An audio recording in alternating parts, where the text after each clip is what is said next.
Hello everyone and welcome. Today's discussion is on cataract. Question have been asked on various type of cataracts and how will you differentiate them and their management.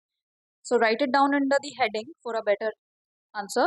Uh, Type of cataract, location of that cataract, their feature and symptoms that patient present to you with. So the first one is nuclear cataract, which is in the location is nucleus of the lens. Feature, there will be gradual yellowing or browning of the lens leading to the hardening. Symptom patient presents with are blurred vision and difficulty with distant vision. Management, in early stages, you advise for glasses with anti-glare coating and increased lighting. Advanced stages, surgery with phacoemulsification and IOL implantation. Then the other one is the cortical cataract. Cortical cataract, outer cortex of the lens, spoke like white opacities which extend inwards are seen. Symptoms are glare and there is difficulty with night vision in cortical cataract. Early stages, UV protection with sunglasses and diabetes control.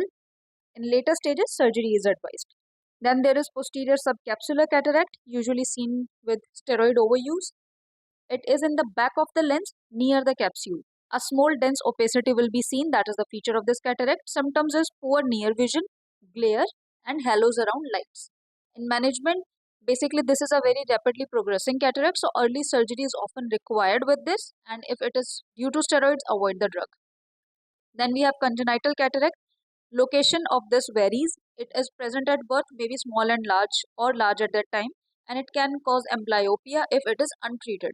Management for a small non-progressive cataract would be just regular monitoring. If it is significant, then early surgery within the first few months of life is advised to prevent amblyopia from developing. Post-surgery, contact lenses or IOL implantation can be done, and if there is and patching therapy for amblyopia prevention can be done. Then we have traumatic cataract. Again, the location varies, usually develops after some eye trauma. In symptoms, there may be variable vision loss. It may appear quickly or over time. Management for mild cases is monitor for progression. In severe cases, cataract surgery with or without an additional procedure, that is, if there is capsule damage, then repair. Then we have secondary cataract. Secondary cataract are basically one which are associated with your systemic disease like diabetes or steroid use. So your cortical cataract, your posterior subcapsular cataracts occurring either because of diabetes or steroid overuse come under this. So feature would be depending on the underlying condition which is leading to the cataract. Treatment, first you have to treat the underlying cause, then again cataract surgery. Usually opacifications are seen after surgery in the posterior capsule. For that, YAG laser capsulotomy is done. The last one we are discussing is the radiation cataract. Location varies, usually occurs after the radiation exposure only. Symptoms, progressive vision loss and opacity formation. Management is minimize the radiation exposure, use protective eye wear and cataract surgery. In the management, wherever there has been a surgery mentioned, you have to refer the patient. Cataract surgery options which you should know of is one is phacoemulsification, which is the most common procedure done. Ultrasound is used in this to break the lens and then it is replaced with artificial IOL. Then we have extracapsular cataract extraction, which is for very hard cataracts, and this lens is removed in one piece. And then we have intracapsular cataract extraction, rarely used, and it removes both lens and the capsules. Now, post-surgery IOL choices that are available is one is monofocal IOL, which is standard choice and it is good for distant vision.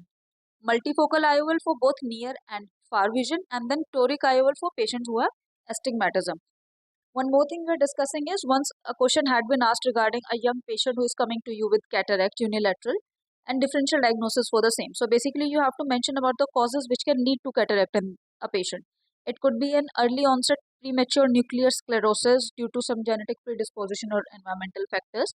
It can be due to metabolic causes like diabetes mellitus, which leads to early snowflake cataracts, or galactosemia, which causes oil droplet cataracts. It could be due to some trauma or radiation exposure in a young patient. It can be drug induced cataract like corticosteroid use leading to posterior subcapsular cataract or phenothiazines leading to stellate cataracts. That's it for this topic. Thank you so much, and I'll be seeing you in the next video. Bye bye.